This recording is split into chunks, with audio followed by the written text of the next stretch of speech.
നമസ്കാരം. ലോക്സഭാ ഇലക്ഷൻ ഫലം പുറത്തു വന്നതിന് ശേഷം ലഭിച്ച വോട്ടുകളുടെ അടിസ്ഥാനത്തിൽ വീണ്ടും പ്രധാനമന്ത്രി നരേന്ദ്രമോദി അധികാരത്തിൽ വരുമെന്നും BJP ഗവൺമെന്റ് അധികാരം തുടരുമെന്നും ആകും ഭൂരിഭാഗം ആളുകളുടെയും വിലയിരുത്തൽ.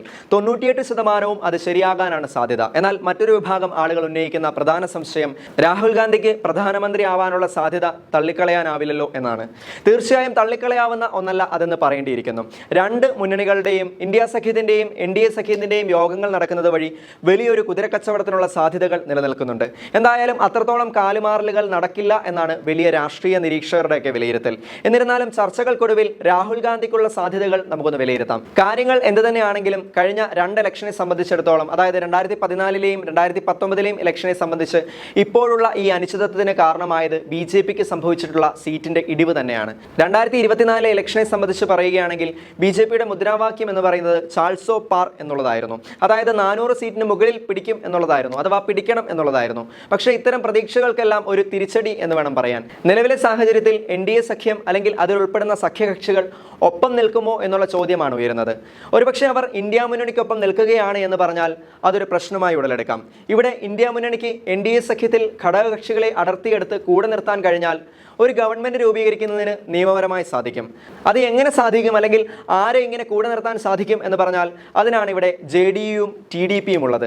JDU എന്നത് നിതീഷ് കുമാർ നയിക്കുന്ന പാർട്ടിയാണ്. അതുപോലെ TDP പാർട്ടിയെ നയിക്കുന്നത് ചന്ദ്രബാബു നായിഡു ആണ്. എടുത്തു പറയാൻ കാരണം ഈ രണ്ട് പാർട്ടികൾക്കുള്ള പ്രത്യേകതകൾ തന്നെയാണ്. ചരിത്രം പരിശോധിച്ചാൽ ഏതെങ്കിലും ഒരു ഘട്ടത്തിൽ ഇവർ UPA സഖ്യത്തിന്റെ ഭാഗമായിരുന്നു. UPA സഖ്യം നമുക്കറിയാം, ഈ UPA സഖ്യമാണ് മൻമോഹൻ സിംഗിന്റെ ഒക്കെ കാലഘട്ടത്തിൽ രാജ്യം ഭരിച്ചത്, അല്ലെ? അതുപോലെ കഴിഞ്ഞ വർഷം വരെ UPA സഖ്യത്തിന്റെ ഭാഗമായാണ് രാഹുൽ ഗാന്ധിയൊക്കെ മത്സരിച്ചിട്ടുണ്ടായിരുന്നത്. അതുപോലെ അന്ന് ഇന്ത്യ മുന്നണി ഇല്ലായിരുന്നു എന്നും നമുക്കറിയാം. ഈ UPA സഖ്യത്തിന്റെ കോൺഗ്രസിനൊപ്പം ചേർന്ന് പ്രവർത്തിച്ച പാർട്ടികളായിരുന്നു ഇവ രണ്ടും. അതോടൊപ്പം തന്നെ BJPയോടും ചേർന്നും പ്രവർത്തിച്ചിട്ടുണ്ട്. ചരിത്രം പരിശോധിച്ചാൽ ഈ രണ്ട് പാർട്ടികളും മാറിയും മറിഞ്ഞുമൊക്കെ പ്രവർത്തിച്ചിട്ടുണ്ട്. പക്ഷെ ഒരു കാലത്ത് UPAയുടെ ഭാഗമായിരുന്നു എന്നുള്ളതായിരുന്നു സത്യം. ഈ രണ്ട് കക്ഷികളെയും, അതായത് JDUവിനെയും TDPയെയും അടർത്തിയെടുത്താൽ ഇന്ത്യ മുന്നണി കേവല ഭൂരിപക്ഷത്തിനോട് അടുക്കും. ഇതോടൊപ്പം നമ്മൾ മീഡിയയിൽ ശ്രദ്ധിച്ചു കാണും, അതേഴ്സ് എന്ന കാറ്റഗറിയിൽ ഉൾപ്പെടുന്ന കുറച്ച് പേർ കൂടിയുണ്ട്.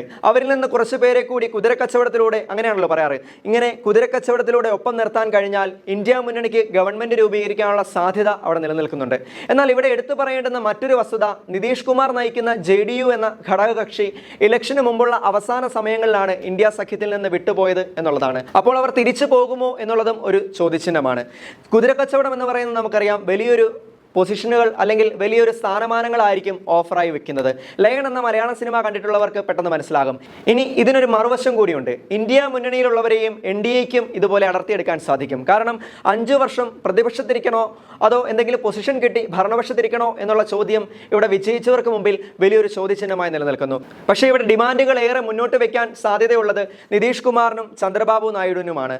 രണ്ടുപേരും എന്ത് തന്നെ മുന്നോട്ട് വെച്ചാലും, ഒരുപക്ഷെ ആഭ്യന്തരം തന്നെ ചോദിച്ചാലും അത് അംഗീകരിച്ചു കൊടുക്കേണ്ട സാഹചര്യമാണ് നിലവിലുള്ളത് എന്ന് വേണം കരുതാൻ.